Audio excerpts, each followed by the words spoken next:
Hey guys, so this video is just going to be walking through practice tests. The format will be as follows. I'll put a picture of the question up, pause the video, work out the question on your own. You can find this test on Scholar. It's the fall 2011 test. Unpause the video after you finished working it, or you've just gotten to a point where I don't know what's going on. Do this without the help of notes. You do not get to use your notes on the test, so it does make no sense to try a practice test with the help of notes. So try the question, unpause the video, watch me work through it, figure out where you went wrong, or where I went wrong, possibly. And then from there, it will just continue on and on through every single question through there. Use this to your advantage in the respect that you need to figure out where you're going wrong now, so you don't figure out where you're going wrong on the test, which if you get it wrong, it hurts your grade and all this stuff. So, okay, see you then.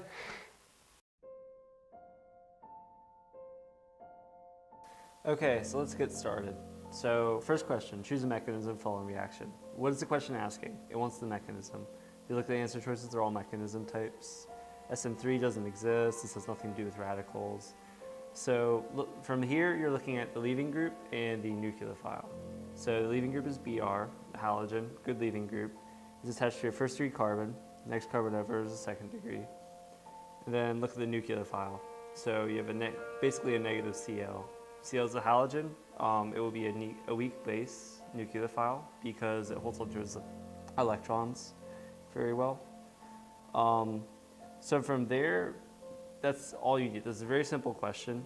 You look at, okay, this is first degree. This is a weak base nucleophile. Weak base nucleophiles only will work for SN1 or SN2. Plus, if you look at the product, it's Cl, so it's obviously a substitution reaction. So because of that, weak base in first degree, this will be an SN2 mechanism.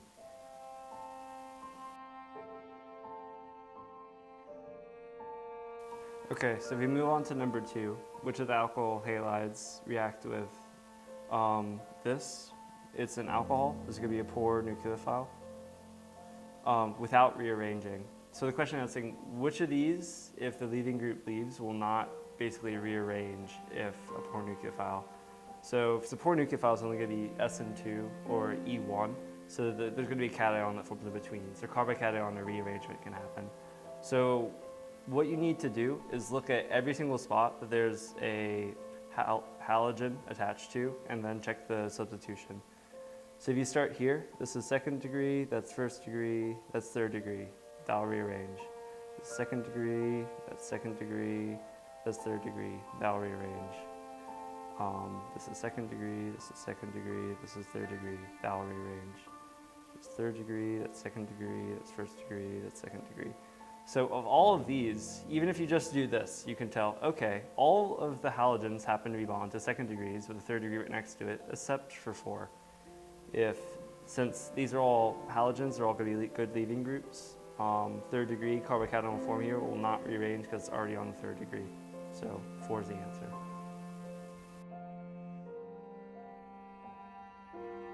Okay, on to the next one. So this one, which is a major organic product of the following reaction? So when you see something like this, check leaving group, check nucleophile. Those is what could affect it. So you have a chlorine leaving group, chiral there. Okay, that will leave and stuff will react with it. From here, you have a strong base nucleophile. And when you have a strong base nucleophile, that can be SN2 or E2. So from there, it checks the substitution. This is second degree, that's second degree, that's first degree. Although admittedly, if it's strong base, it's going to only be E2 or SN2, so it's not going to have time to rearrange. But it's second degree, strong base. Because of that, it could be either SN2 or E2, but we know through competing reaction stuff that E2 is going to be the mechanism that happens. So basically, this leaving group is going to leave. It's in the same step. This is going to rock up and strip off a hydrogen from one of these two. So if you had to pick, okay, I'm going to take from this carbon to this carbon. Well, this carbon, when you branch out, you have another carbon, that'll help stabilize it. This one, you only have hydrogens. So it's more stable to have the double bond here than there. Also, I want to note that you need to get things in antiperiplanar conformation, but that can happen because there's only 2 hydrogens. It's not like in a ring or anything. It's not prevented. So just make sure E2, antiperiplanar, everything works out. So because of that, the answer would be G.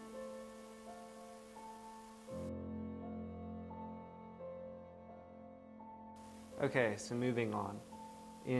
So this question asks, in a proven solvent, rank the following nucleophiles from best to worst. So even if you don't know what product necessarily means, the important thing is rank the following nucleophiles from best to least. So nucleophile, which has the best will have the most electron density, the worst will have the least electron density. So for there, we have this odd-looking compound. Oh look, there's 2 oxygens, a double bond here, negative here.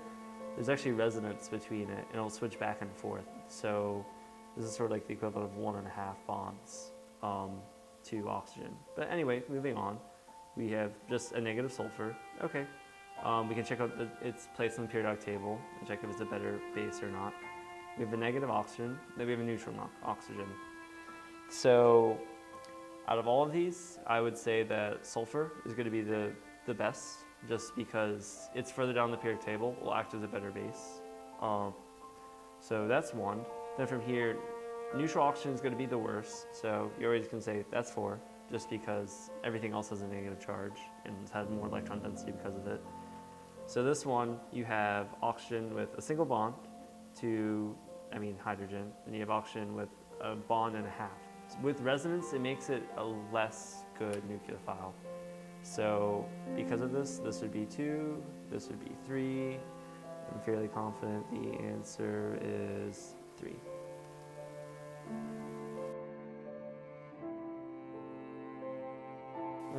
Forgot to hit record. Okay, so what's the major organic product reaction below? So mechanism question. Where's the leaving group? It's going to be bromine, check degree of substitution, 2nd degree, next one over, 2nd degree, 3rd degree. Okay, check the nucleophile. Strong base nucleophile, negative oxygen. So strong base nucleophile, you only have the SN2 or E2. But to check the degree of substitution.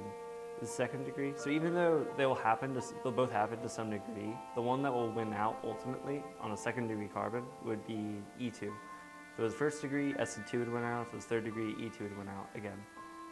So because of that, you need a hydrogen antiperiplanar, which there happens to be. It just isn't drawn in. You have to be able to identify these sort of things. So take specifically the electrons from it. When you're drawing mechanism errors, everything comes from the electrons. Don't draw from the atom, that's wrong. So it will go to this, while simultaneously the leaving group leaves. It will make a double bond, and that will give you solution F. It's all one step, so there's no cations, there's no 2 different products. Okay, on to the last question. So, why is the alkyl halide below not capable of going under an E2 reaction with this strong base nucleophile? So they're nice. They tell you that it's a strong base nucleophile. Actually, if you look at here too, it's 2nd degree. You don't need to know it, but going back to this, you could just infer like, oh look, they're reacting with the exact same thing, and here's a 2nd degree, and yay, so that means E2 wins out. Anyway, tangent. Why can this not do an E2 reaction? So you're looking at it like, okay, Br is obviously the leaving group. So check the next one over. So remember, you need things an antiperiplanar thing to pull it off of E2. So if you draw in the 2 hydrogens, you're like, okay, so Br will leave, and then I need this strong base to pull it off antiperiplanar. But the thing is, they're not. These are all going the same direction. You can't get it 180 degrees away. So because of that, the answer is going to be 2. Just the fact that you can't reach antiperiplanar because they're going the same direction. Plus, you can just work it off of eliminating. The electrophile is 2 hindered, that's just false, there's no carbon chains off of that. This is too poor of a base, that doesn't matter. Too poor leaving group, that's wrong. Too much angle strain, I don't know what they're talking about. So yeah, that's the answer. Yay!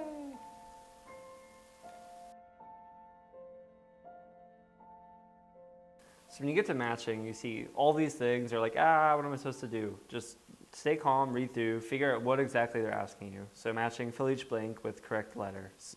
Letters may use more than once or not at all. So you're matching each of these to what they are. I'm going to go in order. When in reality, when you're taking the test, just skim through, be like, oh, I know this one off the top of the bat, and go do that. So first off, crown ether, covered in class, is sort of just a memorized thing. Pretty distinct too. Sulfide, check through. Honestly, just look for sulfurs first. So no sulfur, no sulfur, no sulfur. These are rate laws, no sulfur. Hey, look, there's a sulfur. No sulfur, no sulfur, no sulfur. So even if you didn't know anything, like, okay, that's a sulfide. Reality, a sulfide is like a ether, except it uses S instead of O, same idea. Then from here, naming. So 4-methyl, 2-hexene. So of these, there are only 2 like triple bond alkenes anyway. So just looking through here, you count it up, count everything up.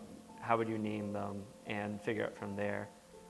So it turns out if you're like 1, 2, 3, 4, 5, 6. Hey, look, the triple bond is at, well, I guess, no, sorry, it'd be going the other way. Forget all that. So triple bond takes priority because it names it. So it'd go 1, 2, 3, 4, 5, 6. You look at that, hey, the alkene, the triple bond's at 2, the methyl group is at 4. You look at this, okay, the triple bond would be at 1 instead of 2 because you're naming it as quick as you can. That means that 6 is going to be this. Next one, the more stable alkene. Remember, you can use the same question twice. So remember, there are only 2 alkenes, so of these, which is more stable? Well, if you look at this is a 5-carbon ring. That does not make it more stable. And yeah, ultimately, I think because it's a 5-carbon ring, it makes it more unstable than this. So it's 6 again in this case. The last one, SN1 rate law. So the 1 is like the degree that things that can affect the rate. So, I mean, if you look at this, like, oh, there are 2 variables that can affect it. There's 1 variable that can affect it. So this would be like a second degree. This would be a first degree. Anyway, you should know it. This is SN1 first degree. Yeah. So moving on, for the next 2 questions, choose a number corresponding to the reagents, give the product below. So they give you the initial stuff, they give you the final stuff. They are like, okay, what reagents do you use to get from this to that? So what you do in all these types of questions is compare what you start with and what you end with. So you start with a triple bond, you end with a single bond. Okay, that's different. From there, well, yeah. So single bond. You also have this double bond to oxygen up here. So looking at this, you know that something's going to happen down here, and you need to basically transfer this triple bond over to a single bond and then a double bond to oxygen. So if you check the degrees of substitution, that's first degree, that's second degree. Doesn't this strike you as weird? Shouldn't things like go to the more substituted side most of the time? Like if I had HBr, Br would end up on this side. So, and then you see the same thing over here. That's very interesting. So it ended up on the first degree and second degree. Doesn't that remind you of anti-Markovnikov stuff? And of those, doesn't this look really similar to things that you learned? This is, of course, if you didn't just memorize it and you're like, oh, straight off the bat, like this will cause that sort of group to form on it. So the answer is 3. These reagents. Yay. Okay, and then it's the same exact thing for the next one. You have a triple bond here. Okay, this one I want you to count up the carbons. Do 1, 2, 3, 4. You'll see what I mean in a second. So let's do the same exact thing to this side. 1, 2, 3, 4. Okay, so normally if you'd look at this, you'd be like, okay, triple bond went over to a single bond. That's not right, because 1, 2, 3, 4. 1, 2, 3, 4. Again, the triple bond was between 3 and 4. The double bond is now between 3 and 4. So this is actually the equivalent, like 2 single bonds here and Br on 3 instead of 4. And then everything else is similar to this. So in reality, what happened was there's Br on this 3rd degree carbon now. So that's the only thing that's changed. You lost a pi bond, you have Br and presumably an H to get rid of the cation. So because of that, check degrees of substitution. That's not first degree. That is second degree, that is first degree. Notice how Br is on the second degree instead of first degree, so it's a normal addition, it's not anything with Kronikov stuff. So because of that, just a normal HBr would work. And here's one of those reagents, number 7.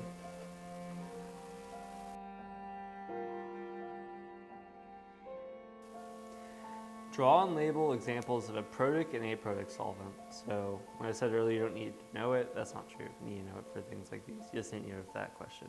So that's the first thing. Draw and label examples. Okay, sketch the reaction coordinate curve for an SN1 mechanism in a protic and aprotic solvent with the same energy diagram, leaving each curve, which curve is in each solvent. So remember that energy diagram, you have this, the reaction over time, you have the energy over time. You show me the relative energies of the SN1 reaction for the 2 different solvents. Okay, so first thing is, remember what is protic and then what is aprotic. So protic is anything that is polar in that respect, specifically anything with an oxygen bonded to a hydrogen there. So honestly, you have the oxygen bond to a hydrogen, makes like just a methyl group here, bam, protic solvent. So aprotic solvent is anything that's non-polar, and in the respect that we still want an oxygen on there, we don't want anything polar really. So you're not going to have hydrogen bonding, you just need anything that has oxygen without bonded to a hydrogen. So that would be an example. There are many, many other examples as well. So then the question is, okay, this is going to be an SN1 mechanism. So of these two, which favors an SN1 mechanism? A SN1 mechanism wants a protic solvent. So because of this, if it wants it, it's going to mean it's lower energy, it's more stable, so on and so forth. SN1 happens in 2 steps. Because of that, you will have 2 humps. So starts here, there'll be that first initial hump, down, up the second hump, there. So that's going to be protic. So aprotic, if SN1 doesn't want it, that means it's going to be less stable with it. So it's going to need more energy, it's going to consume more energy ultimately. So aprotic, because it isn't favored, is going to go up here, down there, and end and around the same place. Then that's it, you're done.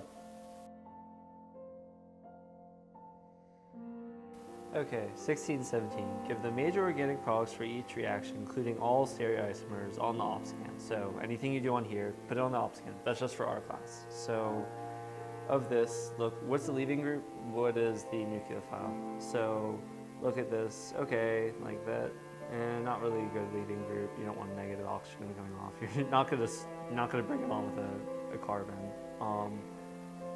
However, there is this strong acid. However, this will not act as a nucleophile. That thing is way too big. It's not an electron density. It's not going to do anything. So that's interesting, and you have heat here. Okay, so they're adding heat. So because of this, it's a strong acid. It's going to be a weak base nucleophile. It's not going to be a nucleophile. Okay, this carbon is going to act as carbon. This oxygen is going to act as the nucleophile. It's going to go over there, and you go on the next step. God, I hope I'm hitting all the stuff right. So you have this up here. This will act as, this is the nucleophile. It's the only place on this entire thing where there's electron density. There'll be a positive formal charge, you'll have this coming out. So then from here, because now that it has the positive charge, it is now a good leaving group. So it feels comfortable with doing that. It will form a cation there. And then from there,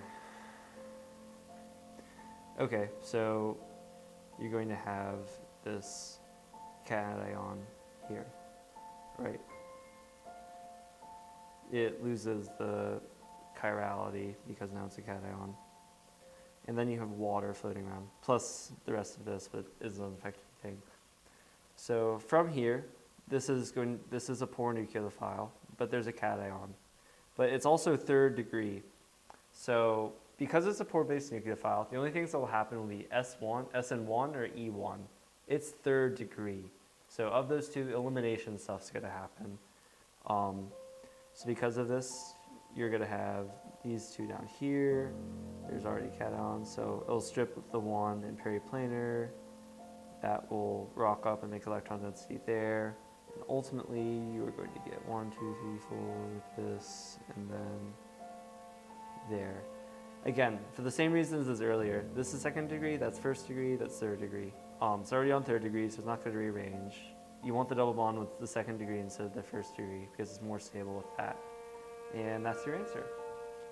Something else I wanted to quickly point out is that all it asks is give me the major organic products. So as long as you can end up here, that's fine. I'm just showing my work because you guys are watching and the fact that it helps you organize your steps. So, okay, going over to here. Where's the nucleophile, where's the leaving group? Well, there's nowhere that's really a leaving group on here. There's no halogens are immediately available, but there is this alcohol group, and we've seen before that you can make that a leaving group. Then there's this, which I don't even know what exactly to call it, but I do know that it will not as a nucleophile. Like these are holding on really tightly. Like you're just not. There's not electron density here. It's, yeah, don't deal with that. But you will notice, just like the last problem, that oxygen is a nucleophile again to some degree. So it's going to pick up a chlorine, and that's good. And by that, I mean no, it is going to attack, sulfur, and that's going to rock up to chlorine. So next step over, you'll have, let's see, 5-carbon ring. Everything is still in the same thing. Nothing has been gained or left yet. So we have that, positive formal charge, SCl, O, then you have the methyl group coming out. Okay, so we're back to this. This is a good leaving group, hooray! So we'll have this. And is there anything that will act as a nucleophile together when it leaves? Well, remember there's the negative Cl from earlier? It can act as a leaving group. It's a weak base nucleophile, but this is also a second degree. So things can, because it's leaving, it can happen. So this is going to come in as that goes up in the same step, SN2 mechanism. So your overall product will be, let's see, 5-carbon ring. Well, this will be going into the page because it came from the opposite side. Then you have that, bam. If you happen to just remember like with these reagents, you'll lose this and all that happens. All you need is the product. But obviously know why this happens.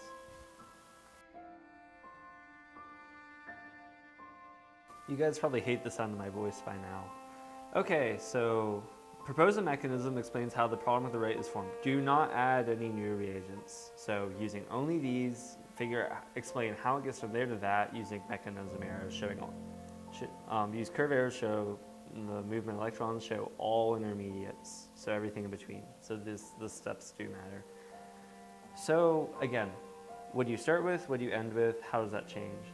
So you'll have cyclohexane, here's a carbon, here's a carbon, here's a carbon, here's a carbon. That's sort of tricky, but just realize that if the lines don't all extend all the way, there are carbons in between. They just didn't show it going up and down. Then from here, okay, I would say this would be the main thing. From here, where does that go? Well, there's this, here's a carbon, here's a carbon, here's a carbon, and here's a carbon. So of this is all new stuff, and it also happens to be just like this. Hopefully that makes sense.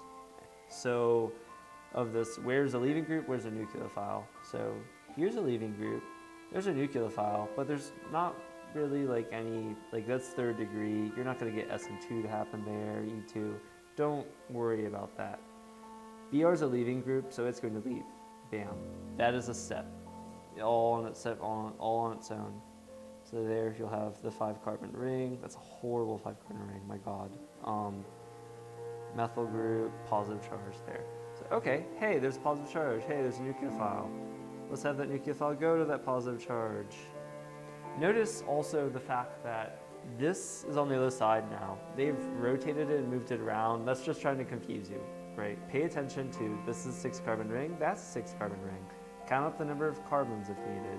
Like that's a carbon, that's a carbon, that's a carbon. You could be like, then that's a carbon, but then that's iffy because then there's this magical ring now formed around it. It makes more sense just to play with it and see what works. So nucleophile, go to there. So the next step, that mechanism here is another step. So you'll have this 5-carbon ring, a much better 5-carbon ring. There, this will be bonded to C, which is that double bond. From there, figure out how to orient stuff. Also, you can look at the product because you know it's going to end up as that. So there's a methyl group, there's a carbon, 2, and then it goes into the 6-carbon ring. Also not that good. But from there, you're like, okay, this happens. But also notice that this can only add to one side. So of these, they're both second degree, yes, but it's going to favor this side plus, like, just because there's a lot more carbons over in this direction, in addition to the fact that you want it to end up similar to this. So because of it, you're going to have the positive charge right here, because you added this carbon chain onto there. So, oh my god, how am I going to get rid of the positive charge? Well, there's this negative bromine from earlier. That'll do the trick. So that'll go there, and bam, that gives you your product. People who would do that would get full credit.